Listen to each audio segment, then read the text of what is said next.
Computer. Got it. All right. Welcome to the Make Guitar podcast. I think it's week 36, and it is the 13th of February. It's Super Bowl Sunday, the day before Valentine's Day. It's a very exciting time to be alive. How you doing, Mitch? Yeah, I'm doing pretty good. I got my song of the week done this week. And then I was looking at the songs of the week and I realized I think we had 10 weeks of songs. That's great. Is that crazy? I don't have 10 weeks of songs myself. I Um, thought I counted 10. Maybe I miscounted, but I thought I no, counted no, 10. that seems right. You could probably look at SoundCloud and see how many.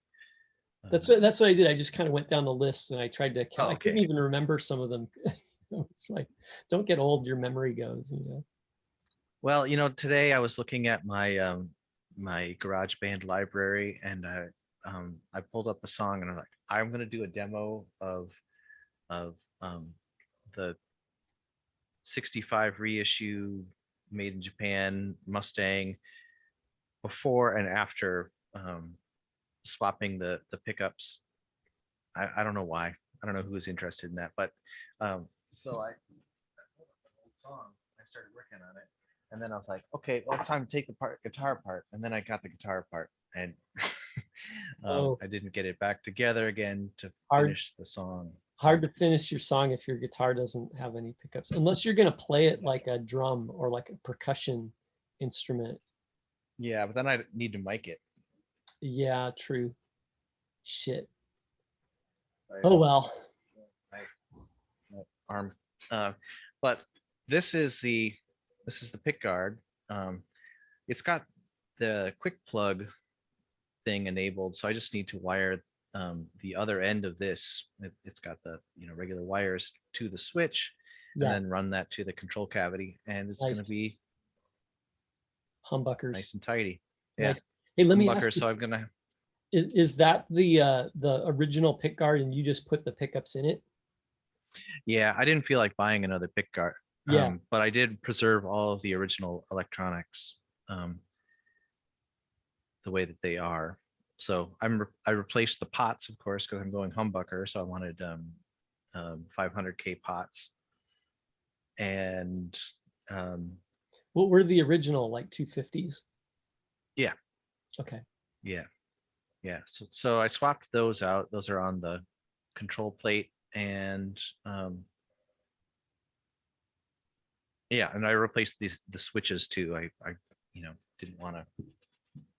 It's a difficult part to to Oh, wire of the so you original you thing. you replaced the switches too. So did you take the whole harness off with the switches and the pickups from the original and then just put a whole new harness? Yeah, Oh, okay, great. That's actually really good. It's kind of smart for the cost of the extra switches. You kind of have like a drop-in replacement. yeah, it'd be really easy to put it back together again the original way if I decided that I didn't like the little killers, but I think I'm gonna like it. I have them on Yeah, two other guitars. yeah. I think they're going to be good, right? Yeah. Nice. How did you wire the switches? Are they wired the same as the original? No, they're wired so it'll be off in the middle. It'll be series um in like one position or the other, and then um it'll be humbuckering and single coil. It's going to be split coil on one in one position and humbucking on the other. Oh, okay, cool. Yeah, that's kind of nice, right? So you get your single coil sounds, you get your humbucker sounds, right, with the switch. You like Yeah, that and better these than the pickups out of are. phase? Oh yeah, I rarely ever use the out of phase. I kind of tried playing with it with fuzz, Yeah, um, but fuzz sounds great by itself with regular single coil or humbucking pickups. yeah. Um, the out of phase isn't something I really need. I think you can kind of replicate that sound in post or like down the line. Maybe. You know what I was going to say is the funny thing about that switching arrangement on the original is that it's kind of redundant because you really only need one out of phase switch. So it's like Right. in a way like one of them should have been on off and one of them was like on off on or on off Yeah. on, right? You know what I mean? Right. So, or, or maybe one of them could be 3 positions, but it does something else and one of them does out of phase, like that would have been more useful and interesting. Yeah, I've seen actually there are quite a few Mustang mod forums out Oh, there, really? and I've seen. It took me a while to find them. Um,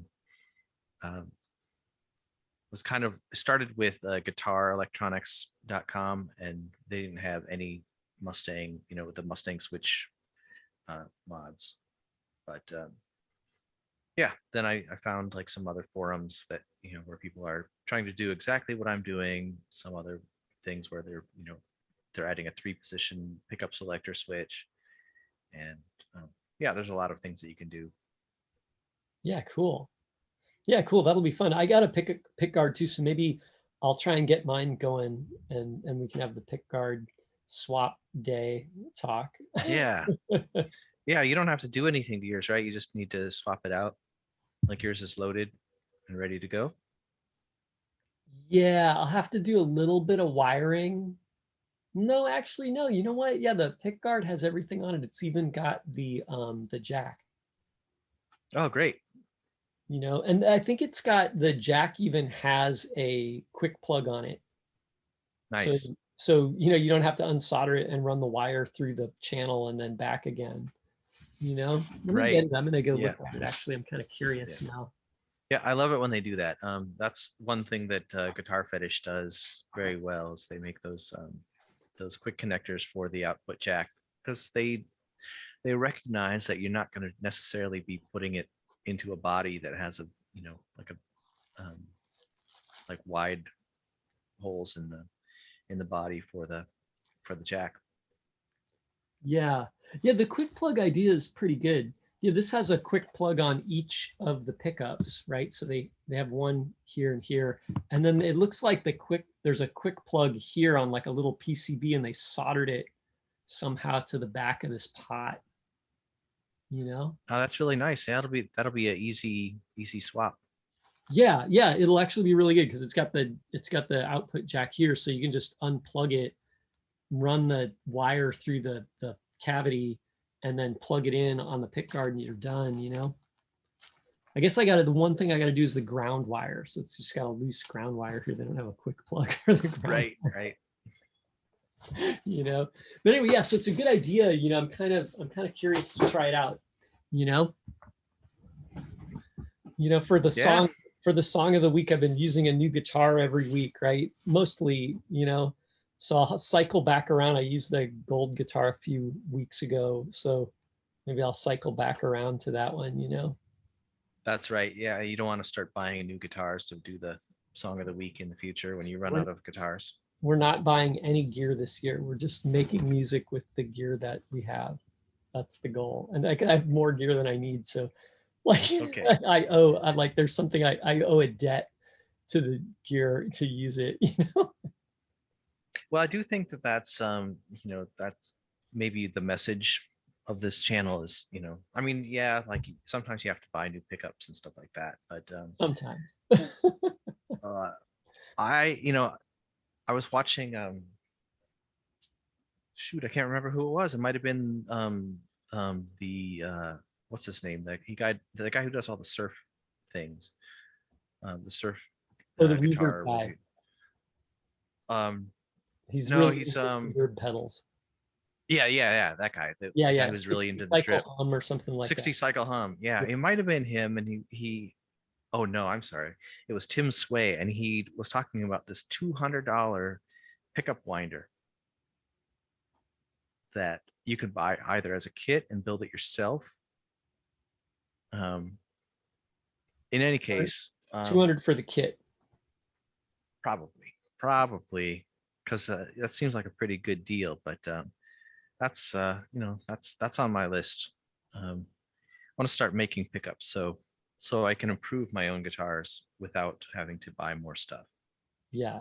Yeah, we're not buying more stuff, but we are building stuff. Right. That's okay. And it's okay to buy parts that you can't make transistors and things like that. Yeah. Speaking of which, So Dove Canyon is the name of the pickup winder. oh, okay, cool. Yeah, that's interesting. I don't know if you get one of those. I might have to borrow it and wind a pickup just to see. It Oh yeah, yeah. wasn't on my radar, but I'd like to give it a try. I just built another Vulcan, right? So I updated my PCB. Ooh, it's got shiny Oh light yeah, it's got on it. lens flare. Yeah, I know, right? Um, I updated the PCB and I put it on the shared service on PCBWay so anybody can download it and build it for themselves. And so I built this and tested it yesterday, and everything's working. Though while I was testing it, everything worked. And then I put it on my desk to record it, with the camera, Mhm. and then I turn it on and I hear this noise. Eee, right? I'm like, what is going on? Like, why am I getting this noise, right? And then I was like, is there something wrong? It is high gain. Maybe it's, getting an oscillation. And then it was weird. It would, like, as I turned the gain all the way down, the noise would go away. But for a big portion in the middle, I would hear the oscillation. But if I turned it up high enough, it would go away. So if I turned it too Hmm. low or too high, it would go away. But way in the middle, like majority of the middle swing of the knob, I would have this and then I was like, screw it. So I just canned it last night and came back to it today. And I thought, like, okay, I'm going to try and solve this noise, right? And so I plugged it in on the ground and I thought, like, maybe it's a power supply. So I plugged the power supply in and I got everything, connected to the amp, and I turned the amp on, and then I'm hearing the noise again. And then I was like, what is going on here? And so I turned the pedal off and I'm still hearing the noise. And then I was like, what is going on? And then I realized it's the amp. And I don't know where this came from, but for some reason, the normal channel on my Bassman was just making this weird oscillation. I think one of the tubes might be going bad or something, but it was just going like this. And so I That's plugged in, crazy. yeah, I plugged into the bright channel and then there was no noise, right? But And you said then you were fiddling with the knob on the Vulcan and that the noise went away. It's just a coincidence. yeah, I don't know. It's somehow like the pedal was affecting the amp too in some way. I don't know, but like it was the amp because now there's no noise. Like I had it plugged in the whole time. Now the amp's still on and there's no noise. And actually, later in the day, I switched to back to the bright channel to see if the noise was there, and it seemed to have gone away. So it was the amp though. I think the amp was doing something kooky. Okay. I was Yeah. just checking to make sure that Mercury isn't in retrograde and it's not. So you can rule that out. Yeah. It's definitely the cosmos is pulling, the cosmic radiation is pulling at my amplifier. But anyway, so I solved that. I was really frustrated last night because I was like, man, I got this whole thing built. Everything's looking good. It sounds like it's working. Like the first time I plugged it in, everything worked fine. And then the second time it had that noise. And then I was like, oh God, do I got to debug it? What could that be? And I was thinking of all these possibilities to be wrong with the pedal, and the pedal was just fine. You know, it's the amp, or the amp was making all the noise later, today anyway, it seemed to be the case. Yeah. Well, I mean, you really have to have some troubleshooting skills when you're doing this kind of stuff because sometimes it's an outside force and you have to be prepared to isolate that issue. Yeah, and this year we're not buying any more gear. We're just using our troubleshooting skills to fix the gear that's broken. Right? That's my goal. Totally. Yeah. I'm putting that on my Yeah. list.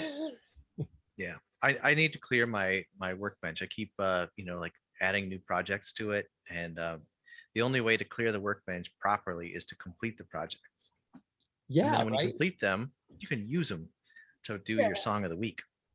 Yeah, on the song of the week. Yeah. Yeah, I didn't use the pedal this week on the song of the week, but I did last week. I did. I used a little bit of the pedal. It's just on one of the guitar tracks, uses the pulse width modulation pedal, you know. Uh, I was going to use your momentary effects loop, Oh, um, but I left it down at the studio. But I tried it out a little bit, and it seemed like when I kicked it on, because I have everything on it basically except for the wah, and when I kicked it on, there was like this click, like a kind of like a noise that came through the Hmm. through the amp, but it might have been because it was activating compressor and the Vulcan and a, a phase shifter. So that could possibly cause it to, Could kind of be. create a thunk. Yeah, Brendan is like, well, the compressor would like raise the noise floor, and Yeah. so yeah, I'll have to experiment with that more. Could be the switch too. I'm not sure, it's an experiment, but Yeah, yeah, it could be. I don't know if it needs a pull down. Something like usually on effects they put a like a resistor on the input. So if you have a capacitor, it can hold a charge, right?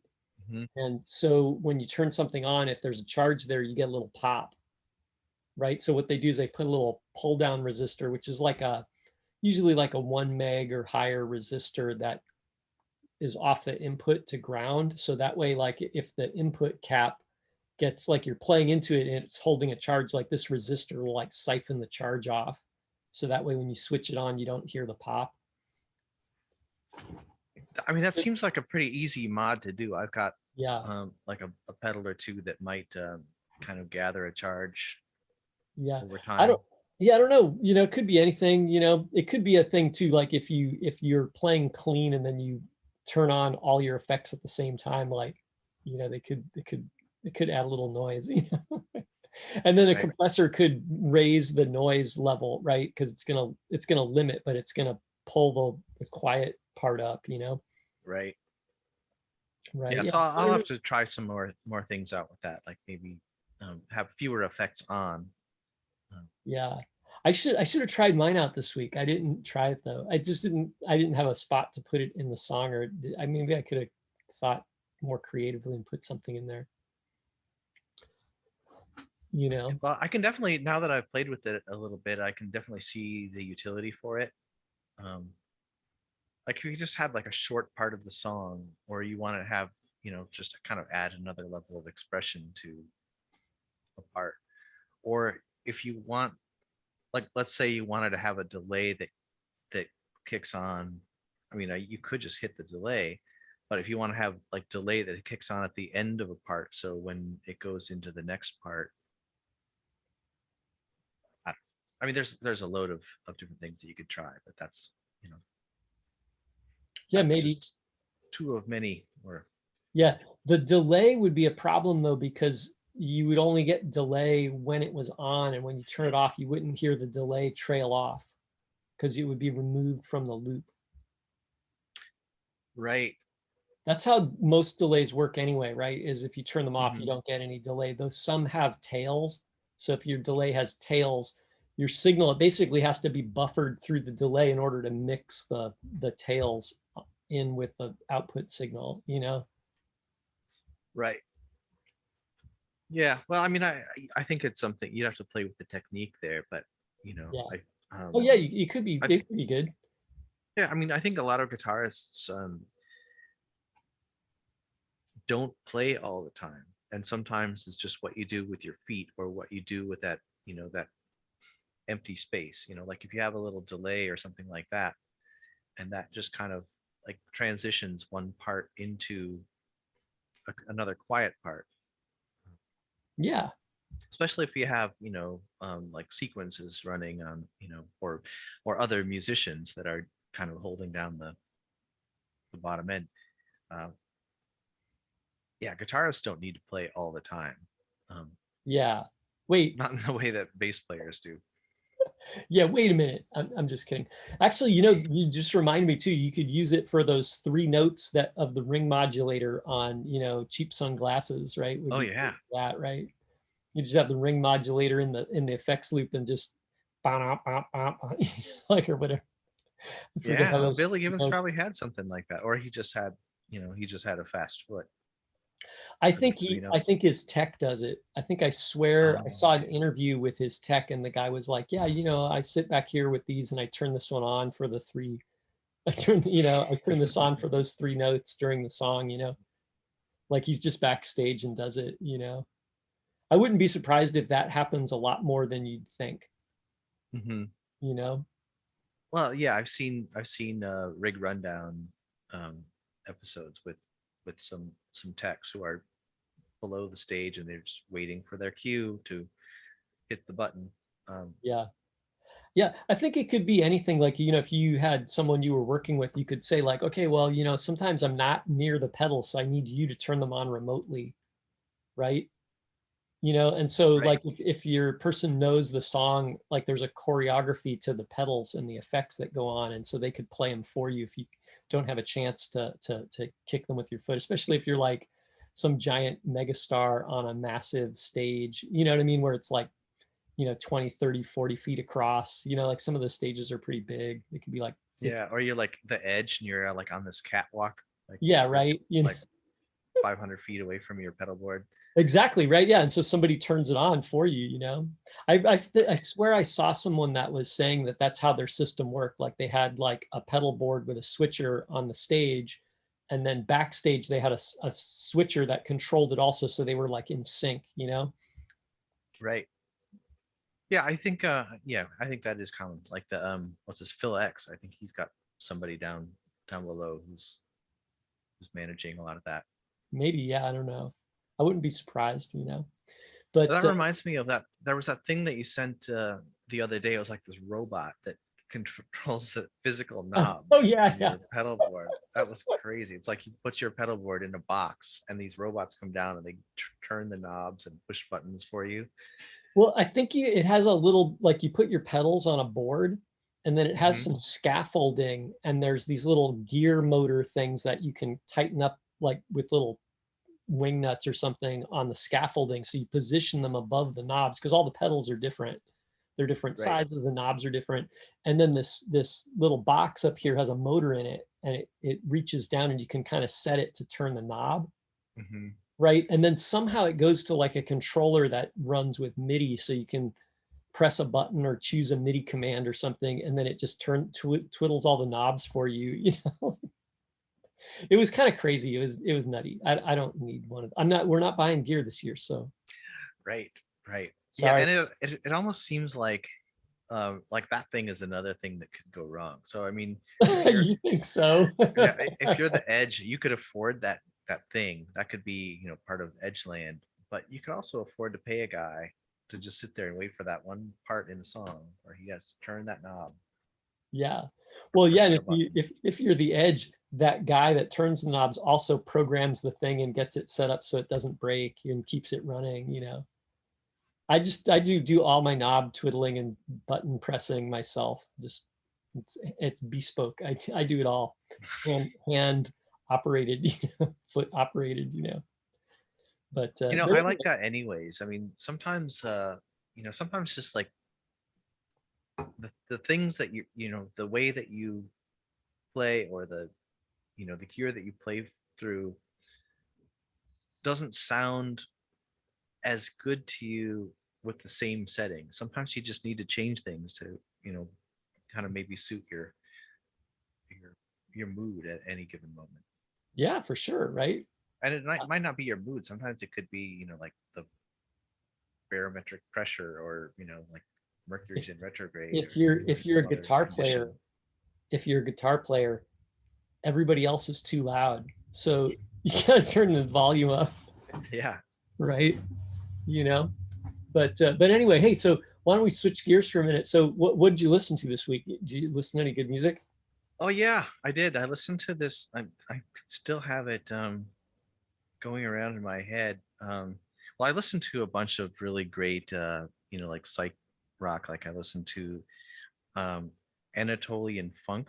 It's really good. I think the name of the album is, I'm going to totally butcher this, Bainel Milan. Hmm. Milan. That was really good. And then there was a Anatolia bunch of Funk. other Anatolian Funk. Yeah, I found that on Bandcamp. Um, and then I listened to pretty much the entire catalog of um, music by the Shivas, Mhm. and they're pretty cool. They're like I think they're from Seattle, um, and they're kind of like garage rock, but really catchy melodies. Those. The Shivas, yeah, like one of their older albums had a song I think called like Marianne or something like that. It was really catchy. Just it sounds like a song that you've always known. Oh, they're on Bandcamp. Yeah, yeah, they're on Bandcamp. Cool. I'm gonna go check these guys out. I like their look. Yeah, they're pretty cool. I think I like that kind of psychedelic style. I like that music. Appeals to me. Yeah, yeah, me too. You know. What did you listen to? Oh, you know what I listened to was I'd heard this story in the news about a couple that got arrested for trying to launder 4 billion in Bitcoin, and then one of the people was styled themselves as like a rapper named Razzle Khan, and Razzle Khan does like like really bad rap. It's just terrible. I mean, no offense, just you need some more practice. It's not, you know, I don't think but Praxis is going to do it. maybe. But anyway, I tried to listen to that. I thought like, I'm gonna just listen to a bunch of this, and I gave up really quick because it was not very good. So then, what Yeah. I listened to was I listened to a bunch of Pamplemousse. Oh, okay. Yeah, Yeah. that's solid stuff. I don't know why they do all these covers, but they do these really good covers. And I don't know what the girl, like, she sings, she's a great singer, but she's got this style that's like she can just say or whisper like every word in perfect pitch, like, so she's Hmm. totally singing, but it kind of sounds like she's just talking or whispering, but she's totally singing, like she's got a great voice, but it's very unique, but she never like opens up, like some people they sing and they open up and they're just like, whoa, like she never does that. Everything is just clamped down, like, Yeah. No, I know what you mean. Yeah, she's very talented, but her yeah. face is the same way. Like her face doesn't really like she doesn't really like look excited ever. um, Yeah. So they had a she bunch of seems very subtle. yeah, they had some very good covers, and I realized they do this thing where they just hire musicians. So it's just the two of them. It's like the couple, and then they just hire musicians. They just get these pros in there, and everybody is just so on it. They're just like such great musicians. They just and then the two people are the band members are totally talented, right? Because they played multiple instruments, and but it's cool the way they do it because they get like all these people together, and it'll be different people for different songs, and like they did I'm trying to think of what song that was now. I can't remember it, but it's basically just the two of them and then this guy who played the keyboard and the guitar. And so they have just this cuts of him playing these keyboard parts, and then he plays guitar parts, and he plays keyboard parts, and then they're singing, and then the other guy is I don't even think he's in that track. It's just pretty much just like this one guy does all the keyboard parts. He just pretty much does all the backing. It's not Jack Conte.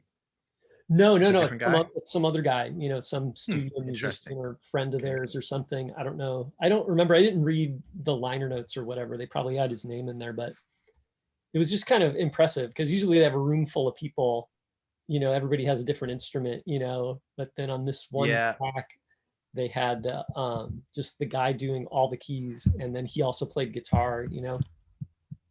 there's a lot of old videos of them where I think it's just those two and Jack Conte and um, Natalie, and they just show them recording every track because Hmm. I think Jack Conte is like he plays multiple instruments. He plays drums, he plays keyboards, he plays Yeah, guitar. accordion. Yeah, Yeah, they're insanely talented. It's like yeah, crazy. I'm trying to find like where the video was. yeah. I mean, there's some of the original YouTuber, music YouTubers that I think they've kind of set the tone for a lot of music YouTube channels. And of course, Jack Conte started Patreon, so Yeah, that's yeah, they have funding a lot of. yeah, they have a crazy thing. It's really good. They just do a really great, I don't know what it is, but they do it well, It's kind of amazing. Yeah, yeah. Well, they're really driven also. Um, yeah, I watched a video where Jack Conte was talking about his efforts to try to make some kind of media thing happen, and he was making like science fiction movie, um, like building all these sets, and he just like put years of his life into this thing, and that was a failure. He just like, it was kind of like a ad hoc TED talk kind of thing where he's just talking about all of the failures in his life, and how he just kept trying different things until, well, Pamplemousse, I think, got him off the ground. Um, and he's got his own channel as well. Um, but of course, Patreon is kind of making some money. Yeah, nice. Yeah, I mean, I think they've turned music into like a profession, like it's paying the bills, it looks like, right? So that's really great. And then they hire other musicians, so it's, it's paying bills for those people. I think that's a good use of time and effort, and I don't know, and technology, Right. Yeah, I think since they play so many covers, they probably have to, they probably needed to start Patreon so that they had some other way of, in case their videos are demonetized by YouTube. I think they needed some other way to make money. That's a good question. I wonder how that works, because they do a bunch of these mashups too, where they take two songs and they combine them together, right? Hmm. And it's pretty amazing the way they do. They get some pretty creative ideas, um, and then they'll just do a straight up cover. And so, like, if they do a cover, either they need to get permission, I think, right? But I don't know, maybe not. Maybe if they do a cover, but they probably have to pay a royalty on it, right? A performance fee, right? And then I Right. suppose, I don't know, but I suppose like if they did it on YouTube, they'd have to pay a fee for every play on YouTube, but maybe there's a contract or something that they can do, right? Where they say like, oh, we're gonna pay like X amount of dollars for a YouTube right or something, but then, I'd like to know about that. yeah, I'm curious, but the thing that I thought of this afternoon was that if they do a mashup, do they have to pay royalties on both songs, or is that different enough? Is that a new song and they don't have to pay a royalty because it's like fair use, you know? That's a very good question. Yeah. If you're watching this and you know the answer to that, put it in the comments below because we would like to know. Um, Yeah, yeah, and if you're watching this, if you're one of the 12 people watching this, we thank you for coming back. yeah. To answer our questions. Yeah. Well, I mean, we don't do covers, so I mean, I play covers when I play shows, but the bar pays that ASCAP fee. Do they? I wonder how that works. I'm curious. Every bar Yeah.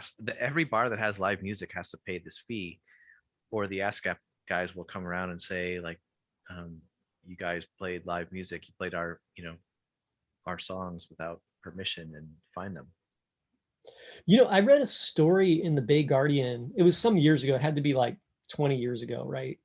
But it was a guy who ran a bar in Bernal Heights, Oh yeah. and he said that whenever he had musicians play, he always asked them to play originals. Like, you guys got to, if you're gonna play my bar, you got to play originals. And then he said that ASCAP came and sent him, like they sued him, their lawyers contacted him because he wasn't paying their fee.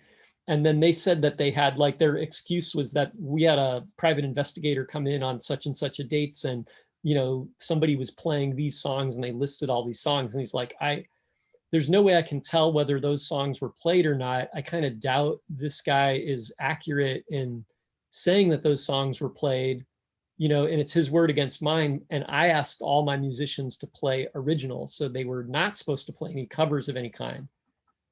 And then he was like really upset about the whole thing, and it sounded unfair. Yeah, I think that performance right gets pretty crazy.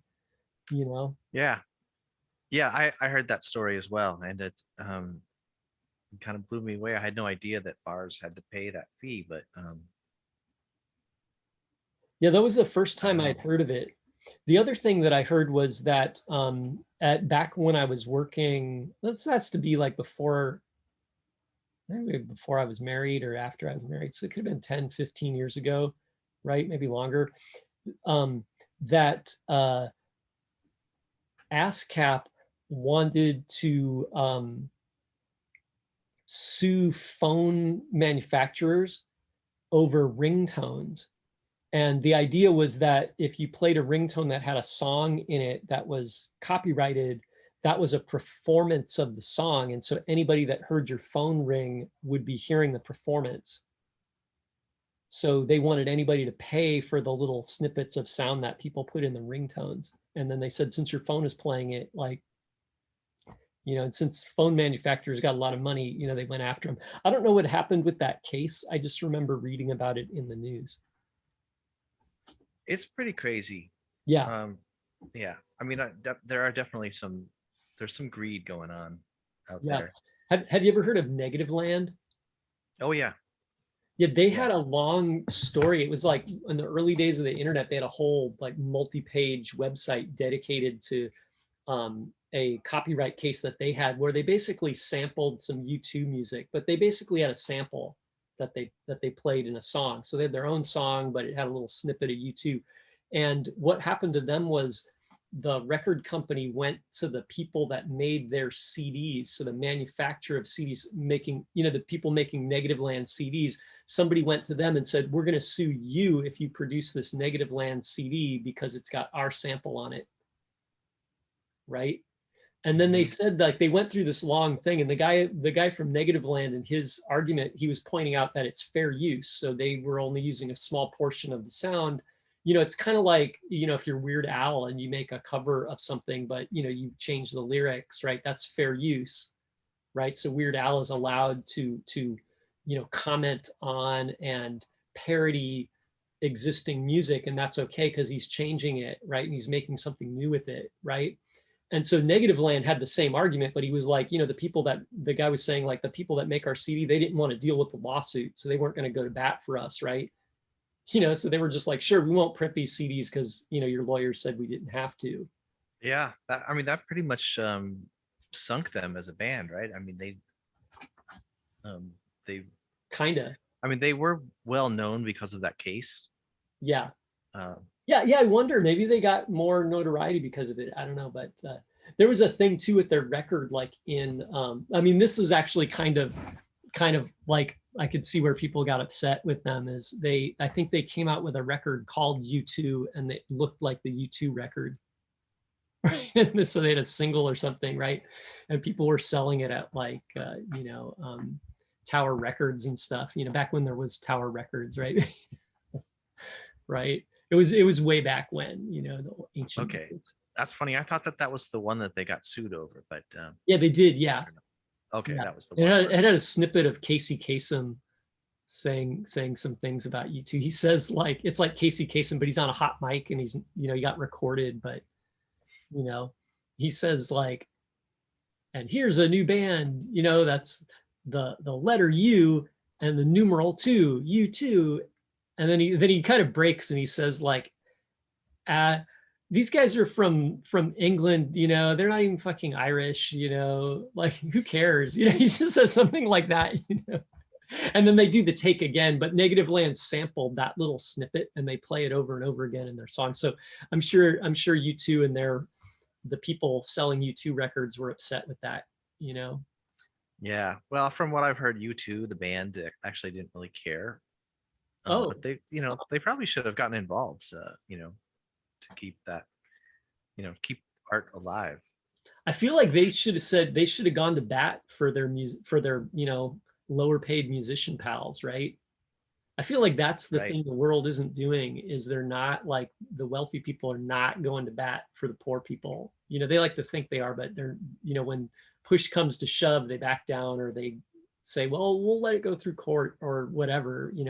Hmm. Right. I mean, I think it goes into everything too, into like politics and religion. I mean, we see it a little bit, like with, a couple of the Republicans saying, like, yeah, that was an insurrection, it should be investigated, but Hmm. not enough, right? Right. Yeah. Well, I mean, then there's the whole like Neil Young versus Joe Rogan thing that, um, Yeah. I don't think that Neil Young thinks that his absence from Spotify is going to impact Spotify financially, but I think that he's trying to start a conversation. And I think that anybody who says that he's trying to censor or cancel Joe Rogan is missing the point. Yeah. Yeah. I do respect what Joe or what Neil Young is doing Yeah. there, adding his name to this argument. Yeah. Well, I mean, you And can, you can like, I don't know, vote with your pocketbook. So you don't have to buy products where you think the company isn't doing something good in the world or they're doing something bad. You don't have to buy their products, right? And so, like, in a way, you know, Neil Young is doing that. He's like saying, hey, I don't have to make money and help you make money with my music if I don't like what you're doing, right? Mhm. And it's like, and I think he's got a fair point. So it's not like it's not like he's pulling a Kanye West or something, like where it's like kind of some weird, unreasonable thing that nobody understands. Like I heard he's like threatening not to play Coachella unless Billie Eilish apologizes to Travis Scott. It's like the most ridiculous thing. I don't even know any of these people. I don't even know any of their music, to be honest.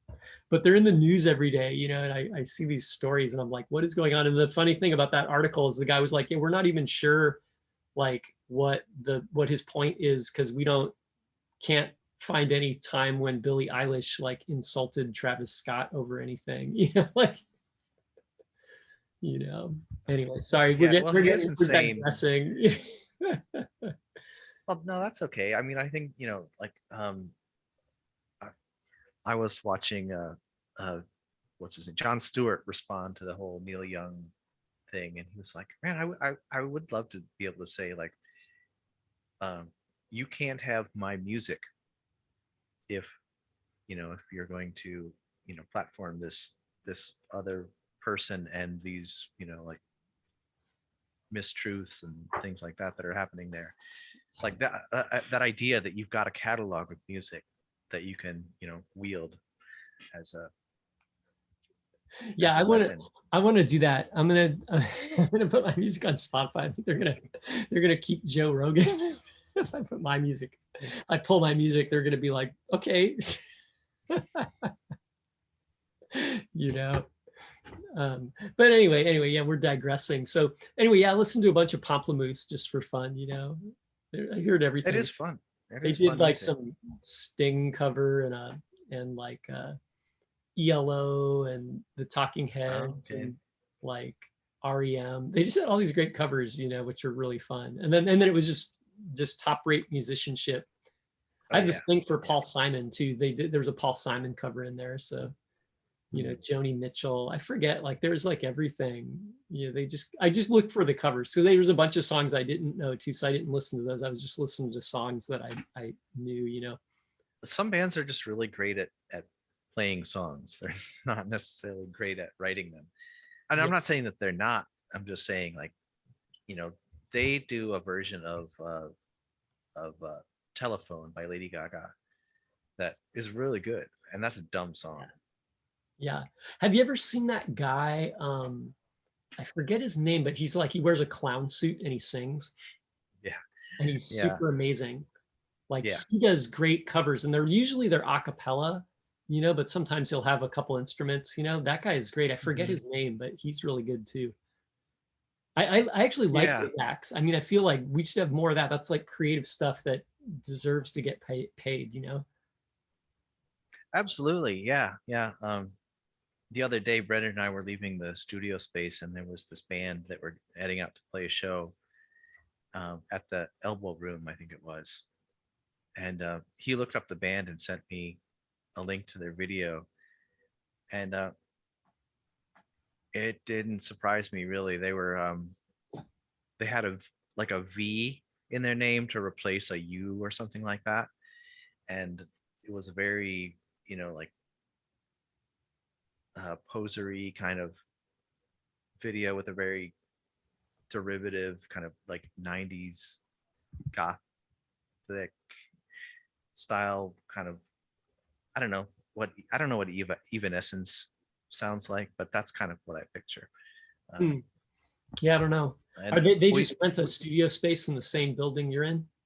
yeah, yeah, Oh, and that's I don't cool. mean to slag on them. They're definitely trying to be popular, but like I want to see something where people try doing new things that are, unique unto themselves, rather than, like Yeah, using mechanisms from other bands, like picking and choosing. Oh, let's yeah, get the V in our name, and um, yeah.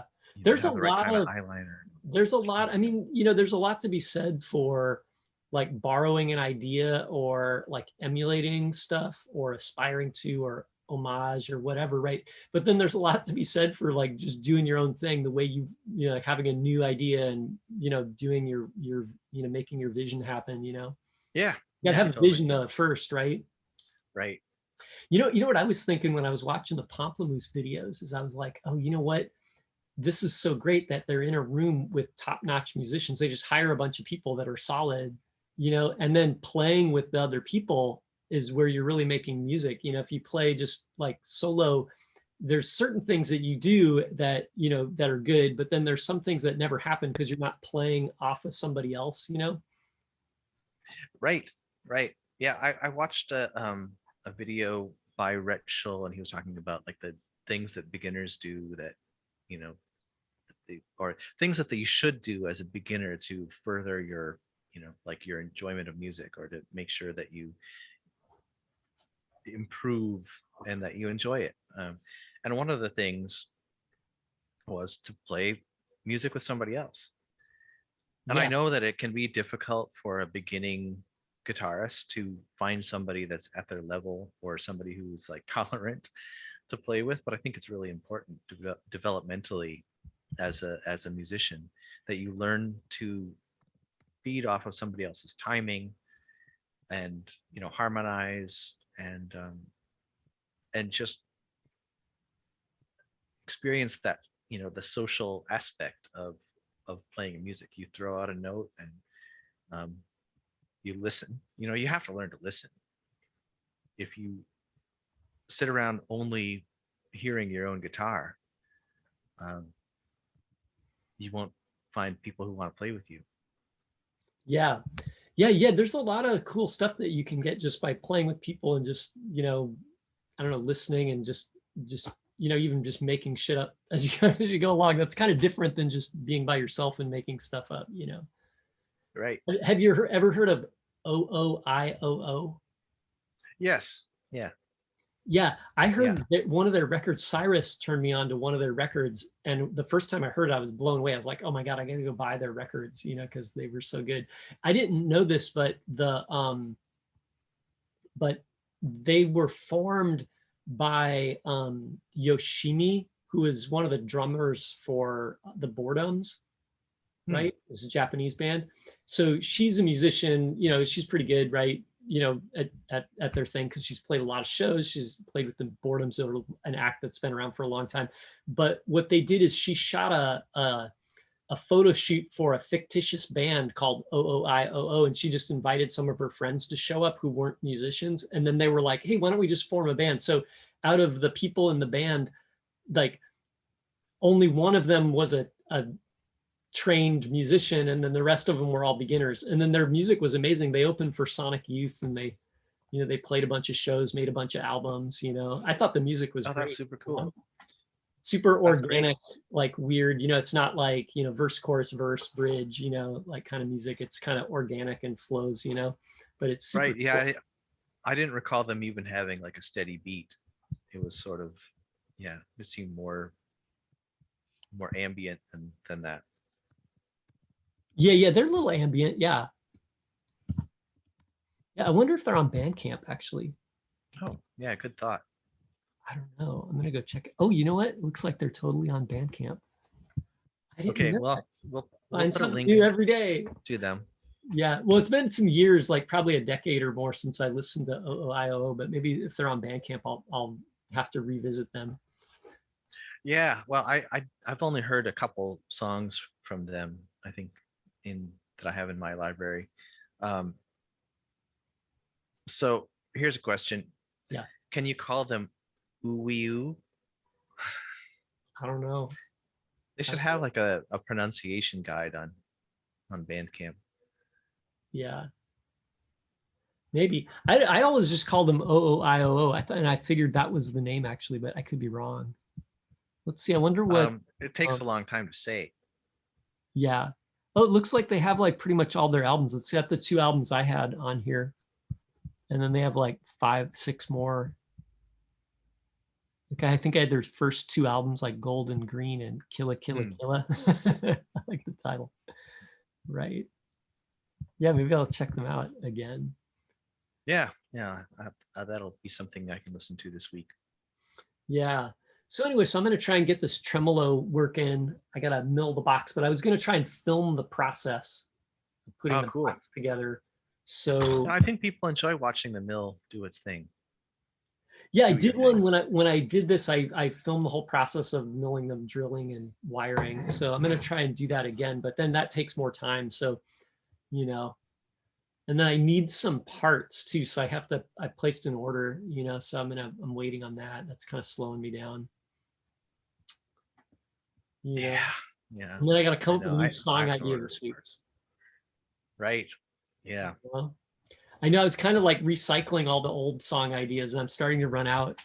Like I had these like kind of just little snippets that were kind of just like recorded ideas for songs, that I was like, oh, you know what, I'm gonna just finish those up. So I Well, did that I on a think couple of that them. I think you'll enjoy that. I mean, having to come up with new ideas, it does feel like a little pressure or something at the beginning, but Yeah, sometimes the song doesn't come out until you start recording it. You yeah, just need to, get to work. yeah. I had an idea today, and it might be next week's song, but I don't know. Are you familiar with the harmonic minor scale? Yeah. Okay, so and you understand the modes, right? So if you're in C, it's all the white keys on the keyboard, but you could play A Hmm. minor with all the white keys, or you could play E Phrygian or D Dorian, right? So Right. what if you took the harmonic minor scale, but you started on a different scale tone, and so you're playing a mode of the harmonic minor? Hmm. So I kind of like the harmonic minor in what would it be? It would be A harmonic minor, but playing E. So it'd be like the Phrygian mode essentially for the harmonic minor. I like the sound of that, but I was trying to figure out the chords. Like, how do you put a chord progression over the harmonic minor mode? You know what I mean? Yeah. So you got like E major, F major, D minor, A minor, and C, I guess, right? Like C fits that one, like C, G, E, right? Yeah. So then I was like, okay, how can I make a chord progression over those chords that kind of sounds interesting? So anyway, that's what I'm working on. Or that was my idea. So maybe that'll be a song. I don't know. We'll see what we can do with that. Cool. Maybe Yeah, it'll be kind of that's a good idea. stoner rock kind of thing. Be easier to do. Yeah. Well, I mean, I think there are some forms of music that are really um it's kind of academic. It's like math rock or whatever. Like um it's not like the music that flows out of your soul.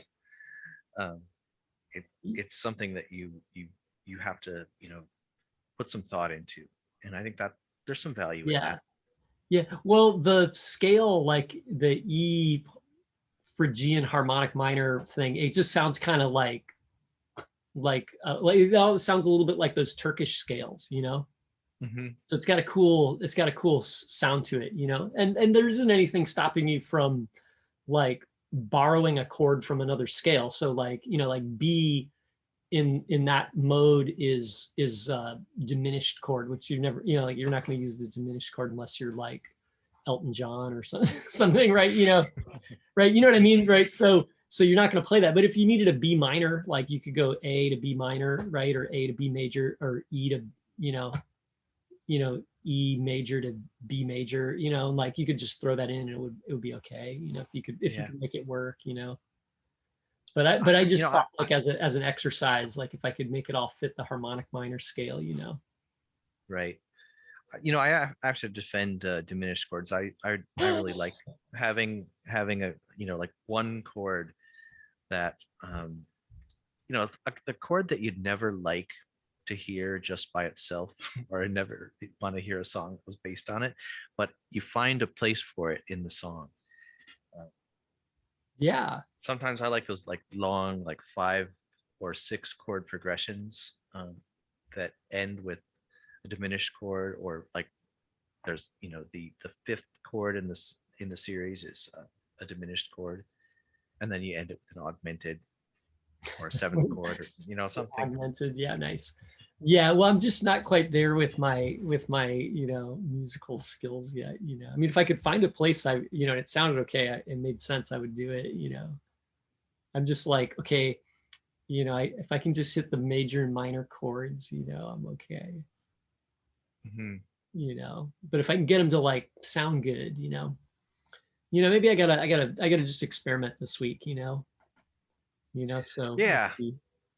yeah. I spent a lot of time experimenting before I pulled up my original library, and I had something that I wanted to do with kind of like a just like um, a pattern on the fretboard, and I couldn't I couldn't recall what I originally had done, so I abandoned it and decided to go for the demo. Yeah. The Well, name of it is a go-go, so oh, that's cool. a hint as to how it sounds. Yeah, I was gonna say the GarageBand is great for that if you can just record your ideas. Like Yeah, so, like I have a lot of ideas that are kind of crappy, so I filter them out. But you never know. Sometimes you go back to something and you're like, oh, actually, maybe there's something there. I could do better. Or I could take this thing and do it better. yeah. I mean, I think you have to be generous with yourself when you're coming up with ideas. Um, a lot of people take pretty mediocre ideas and make a whole career out of it because they're in love with their own ideas, and there's nothing wrong with that. um, I think it's better, of course, if you could be more creative, but like the job is you know to make beautiful music and to entertain, and if somebody's digging it, like if you've got a huge ego and you have a great stage presence as a result of that, there's an audience for that. So there's nothing wrong with that. Yeah. Um, Well, so I like guess people like us, I think sometimes have to talk ourselves into like liking our ideas. yeah, maybe, yeah. I mean, I just was just saying like, it'd be a great place to like put some things down because it's better than not having the ideas down. You're like, I was Right, playing something the other day. What was it? I can't remember. But if you just put it down, you can always go back to it. So like GarageBand is a quick, easy way to do that. right. You just throw a drum track in there really quick and then play 8 bars or 8 measures worth of whatever idea you have. Right. I had Yeah, a music memos is pretty good too. Yeah, right. That's another good one. You know, yeah, I had another like a funny GarageBand thing with just like the whole timeline was just little snippets and they were all like different. So it wasn't even the same song, but it was just like little snippets of like I'd be playing the guitar and I'd be like, okay, I want to remember this. So I just record it into that file. Oh, okay. It's a good So way to sometimes do I it. You go don't in have there to and even name them. well, yeah, then I go in there. You can name the tracks, right? The vertical tracks, but you can actually the little sound blocks. I don't know what they call those, right? The little timeline, the regions, right? You can Hmm. name those independently. So if you click on one, you can go to that little information box in the bottom and you can give it a name so you can change it. And Oh, that's okay. kind of useful. It's kind of good because you might have a timeline that has a couple of these and you want to name them so you know which one is which. Yeah. Well, I mean, it might be good to have like notes in there, like chord progression, Oh, chord maybe. names and stuff. Yeah, you could put that in there. I usually just put like what guitar I use to record and then a part. So I'll say like this is the rhythm and it's like the guild on the neck pickup. Hmm. Well, that's a good idea, Yeah, I do especially if that. you're doing YouTube demos. Well, I do it because I'll track the guitar twice and then I'll record it once with the neck pickup and once with the bridge pickup or the middle pickup, and then I can mix them both, or I can pan one left or right, and then it just gets a little more. interesting sound than if it's the same pickup on both tracks, you know? Right. Yeah. Yeah. Good thought. Yeah, so that's what I did on this other one. Like I did that. I just record the guitar twice, and you know, I did the lead and the bridge, or the lead and the neck rhythm, you know, pickup selector. I don't know what it is on the Jazz Master. You know, it's got that little switch in the top horn, you know. Mm-hmm. One's like the rhythm and one's the lead, you know. Right. Yeah, I've been thinking about and actually shopping for the parts, but what you said about um, so I said I wanted to put Jazzmaster pickups in my Jazzmaster, which currently has kind of like a Kurt Cobain setup, two humbuckers that are coil split. Um, and you said I needed to get the anodized aluminum pickguard, and the only anodized aluminum pickguards I can find have those little switch. You know, they're cut out for those little switches, and the roller for the is it the rhythm circuit. Um, and so I'm like, I have to get all of that stuff if I'm going to get one of those pick guards. I can't just make up my own wiring scheme. I have to go full Jazz Master. Oh yeah. And I've Yeah. been watching some videos, like people like there's some guy, some real Jazz Master nerd. He loves that circuit, and he's really critical of Fender when they make like a new, like American standard Jazz Master that doesn't have any of that, because it's like important to surf people. Yeah, that's okay. I mean, like I think he's got he well, you know, he can buy the guitar with that circuit in it because he wants to play it. I totally am behind the people that don't like it and want a different circuit too, you know. Right. I find the circuit confusing. It does work though, you know, so it's not, you know, right? I mean, it's Yeah. a little awkward too to set the little wheels because you have to kind of run your hand past them. You can't just turn it, you know. Right. Right? You know, so it's not ergonomically, the ergonomics is not that great. And then when you're strumming, you can hit that switch on the upper horn pretty easily. Mm-hmm. I think Jay Mascis from Dinosaur Jr., like he said, he takes the tip of an eraser and puts it in there so it doesn't switch because he doesn't like it. He just wants it in the one position, you know. Right? He's like, That's yeah, a good idea. Right? He could put like duct tape or something ugly on there, but like a little eraser. Right? that's what he said. He said, yeah, I kept hitting it with my hand, so I just stuffed a little end of an eraser in there. You know. Hey, so what are you working on this week? You got any projects? Well, Project. I gotta finish the Mustang, and I have to, you know, complete the wiring on my bass, and then yeah, then I've got room on my workbench. Oh, So those great. two things, that's all I'm gonna commit to. Okay, cool. Yeah, I think I'm going to work on this tremolo here and then maybe finish up that video for the Vulcan build, you know, and then maybe I'll make a video for the tremolo. Adding the video, I got to put that into the to-do list. You can't just like make it a given because it takes hours. It's like surprisingly busy work, you know. Right. Right. You know, it makes everything busier. You got to set up the tripod and the camera, you know, it's kind of Yeah, you gotta ridiculous. have a clean shirt on. I know, right? And then you got to And, put it in a spot where they can see what you're doing. I feel like I recorded and it wasn't quite, I, you know, quite set up as good as it could have been. You know, you got to yeah. practice. So anyway, so I think I'm going to do that this week. You know, and then I got to think of this week's song. I got to come up with an idea. Hmm. Yeah. Okay, cool. Should we call it a day? Yeah, I think that's good. Final words.